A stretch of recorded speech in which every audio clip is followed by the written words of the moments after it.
Lors de son séjour dans la capitale économique, l'opposant a été empêché de sortir de son hôtel pendant plus de 24 heures. Un nouvel épisode dans le bras de fer qui l'oppose aux autorités depuis la présidentielle de 2018.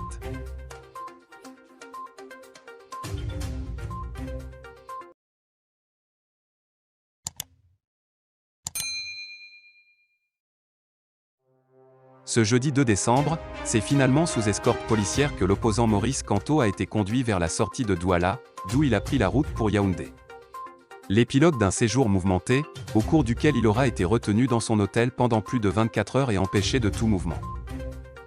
Le leader du mouvement pour la renaissance du Cameroun, MRC, est-il persona non grata dans la ville? Le dispositif sécuritaire mis en place pour encadrer sa venue a en tout cas surpris.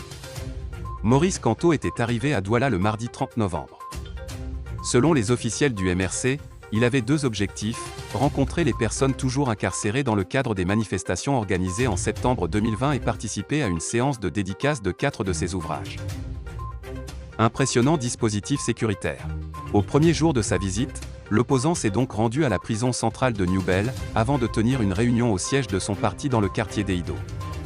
Dans ce faubourg populaire de la ville de Douala, il a improvisé un meeting politique au cours duquel il a réclamé la libération de ses camarades, tout en réaffirmant à ses sympathisants son engagement pour l'avènement d'une société démocratique au Cameroun.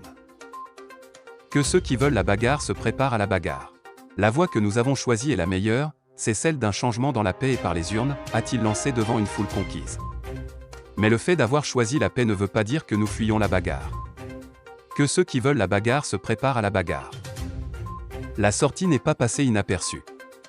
Le soir même, les autorités de la ville ont tenu une réunion de sécurité au cours de laquelle décision a été prise d'empêcher l'opposant d'aller à la rencontre de son public le lendemain.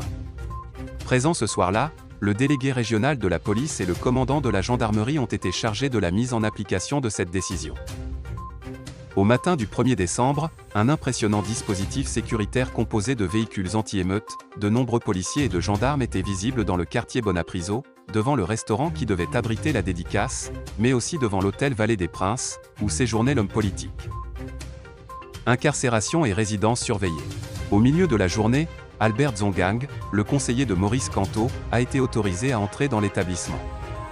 Il lui a été demandé de dire à l'opposant qu'il pouvait quitter l'hôtel, mais uniquement pour retourner à Yaoundé, où se trouve sa résidence principale.